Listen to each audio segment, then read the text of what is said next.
The power of play. Virtually every child the world over plays. The drive to play is so intense that children will do so in any circumstances. For instance, when they have no real toys, or when parents do not actively encourage the behavior. In the eyes of a young child, running, pretending, and building are fun. Researchers and educators know that these playful activities benefit the development of the whole child across social, cognitive, physical, and emotional domains.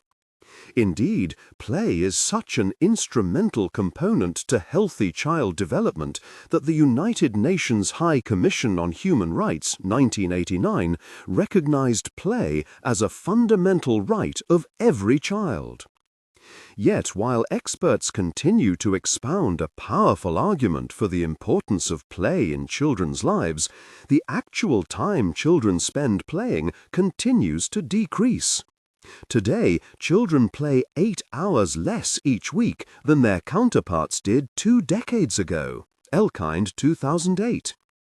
Under pressure of rising academic standards, play is being replaced by test preparation in kindergartens and grade schools, and parents who aim to give their preschoolers a leg up are led to believe that flashcards and educational toys are the path to success.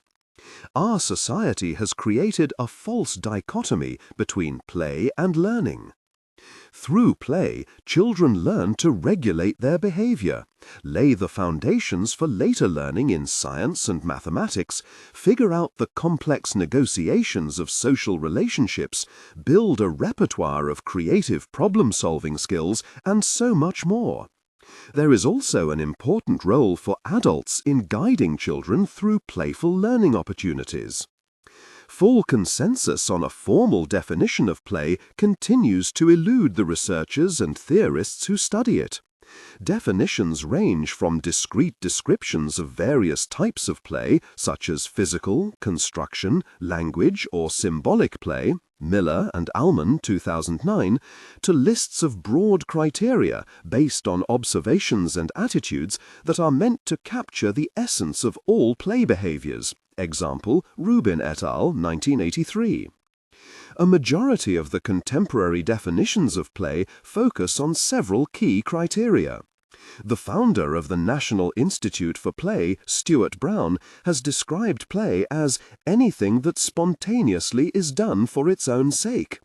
More specifically, he says, it appears purposeless, produces pleasure and joy, and leads one to the next stage of mastery, as quoted in Tippett, 2008. Similarly, Miller and Allman, 2009, say that play includes activities that are freely chosen and directed by children and arise from intrinsic motivation. Often, play is defined along a continuum as more or less playful using the following set of behavioral and dispositional criteria. Example, Rubin et al., 1983. Play is pleasurable. Children must enjoy the activity or it is not play. It is intrinsically motivated. Children engage in play simply for the satisfaction the behavior itself brings. It has no extrinsically motivated function or goal. Play is process-oriented. When children play, the means are more important than the ends. It is freely chosen, spontaneous, and voluntary. If a child is pressured, they will likely not think of the activity as play. Play is actively engaged. Players must be physically and/or mentally involved in the activity.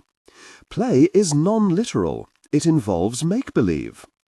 According to this view, children's playful behaviors can range in degree from 0% to 100% playful.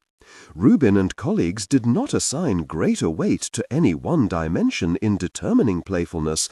However, other researchers have suggested that process orientation and a lack of obvious functional purpose may be the most important aspects of play. Example, Pellegrini, 2009. From the perspective of a continuum, play can thus blend with other motives and attitudes that are less playful, such as work. Unlike play, work is typically not viewed as enjoyable, and it is extrinsically motivated, i.e., it is goal-oriented. Researcher Joan Goodman, 1994, suggested that hybrid forms of work and play are not a detriment to learning, rather they can provide optimal contexts for learning. For example, a child may be engaged in a difficult, goal-directed activity set up by their teacher, but they may still be actively engaged and intrinsically motivated.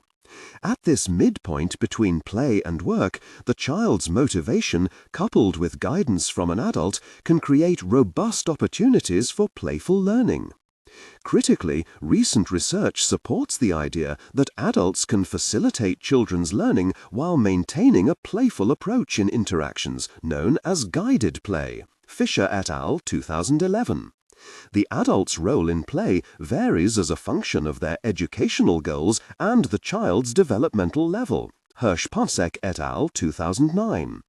Guided play takes two forms.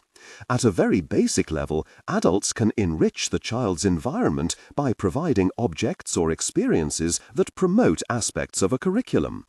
In the more direct form of guided play, parents or other adults can support children's play by joining in the fun, raising thoughtful questions, commenting on children's discoveries, or encouraging further exploration or new facets to the child's activity.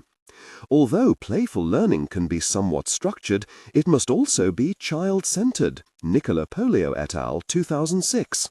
Play should stem from the child's own desire. Both free and guided play are essential elements in a child-centered approach to playful learning. Intrinsically motivated free play provides the child with true autonomy, while guided play is an avenue through which parents and educators can provide more targeted learning experiences. In either case, play should be actively engaged, it should be predominantly child-directed, and it must be fun.